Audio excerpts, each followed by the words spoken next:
आदत भी नहीं डेवलप हुई होगी। आपने पॉलिसी पैरालिसिस का वो पुराना दौर नहीं देखा जब उस समय की सरकार की इसलिए आलोचना होती थी कि वो समय पर फैसले नहीं लेती, और जो फैसले होते भी थे वो जमीन पर ठीक से लागू नहीं होते थे। नियम कायदे ऐसे थे जिससे हमारा नौजवान कुछ नया करने के बारे में सोच भी नहीं सकता था। देश का युवा परेशान था कि इतनी बंदिशों में वो जाए तो जाए कहां। साथियों, हालत ये थी कि अगर किसी एग्जाम के लिए, जॉब के लिए अप्लाई करना होता था तो सर्टिफिकेट अटेस्ट कराने के लिए अफसरों और नेताओं के साइन लेने में ही दम निकल जाता था। फिर फीस का डिमांड ड्राफ्ट बनाने के लिए बैंक और पोस्ट ऑफिस के चक्कर लगाने पड़ते थे। अपना कोई बिजनेस शुरू करना होता था तो बैंक कुछ हजार रुपए लाने के लिए 100 गारंटी मांगते थे। आज ये बातें बहुत असामान्य लगती हैं, लेकिन एक दशक पहले तक यही सब कुछ चलता था। साथियों, आपने यहां स्टार्टअप्स को लेकर प्रेजेंटेशन दिया। मैं आपको स्टार्टअप इकोसिस्टम का ही उदाहरण देता हूं कि इसमें जो परिवर्तन होता है वो कैसे हुआ है। दुनिया में 50-60 साल पहले स्टार्टअप कल्चर शुरू हुआ, धीरे धीरे वो मेगा कॉरपोरेशन के युग में बदल गया। लेकिन इस पूरी जर्नी के दौरान भारत में स्टार्टअप्स के बारे में बहुत कम चर्चा होती थी। साल 2014 तक तो देश में 500 से भी कम रजिस्टर्ड स्टार्टअप हुआ करते थे।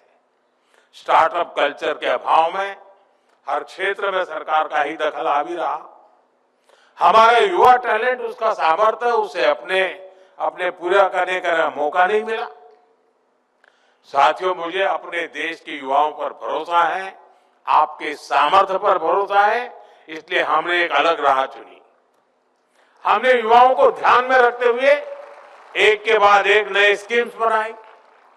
यहीं से स्टार्टअप रिवॉल्यूशन ने भारत में असली गति पकड़ी। Ease of doing business reforms, startup India, digital India, funds of funds, tax और कंप्लायंस सिंप्लीफिकेशन, ऐसे अनेक इनिशिएटिव लिए गए। ऐसे सेक्टर जहां पहले सिर्फ सरकार की सब कुछ थी, सब कुछ उसी की चलती थी, उनको युवा इनोवेशन, युवा एंटरप्राइज के लिए ओपन किया गया।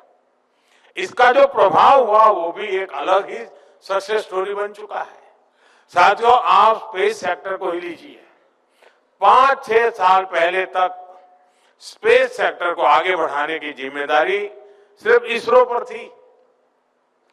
हमने स्पेस को प्राइवेट एंटरप्राइज के लिए ओपन किया, इससे जुड़ी व्यवस्थाएं बढ़ाई, संस्थाएं तैयार की, और आज स्पेस सेक्टर में 300 से अधिक स्टार्टअप काम कर रहे हैं।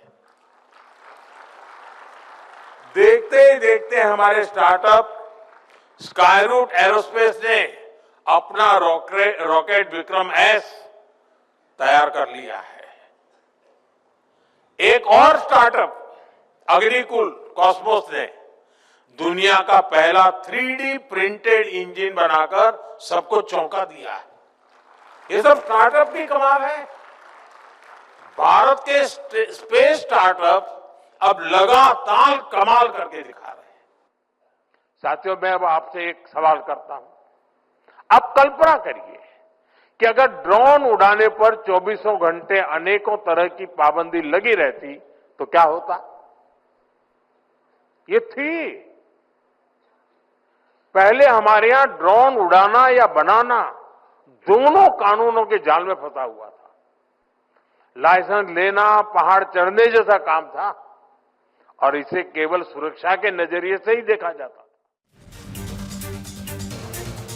இந்த பண்டிகை நாட்களை முன்னிட்டு வில்லா மனைகளை முன்பதிவு செய்து ஸ்டாம்ப் டியூட்டியில் 50% வரை தள்ளுபடி பெறுங்கள். Premium villa plots across Tamil Nadu from 4.5 lakhs to 3 crores.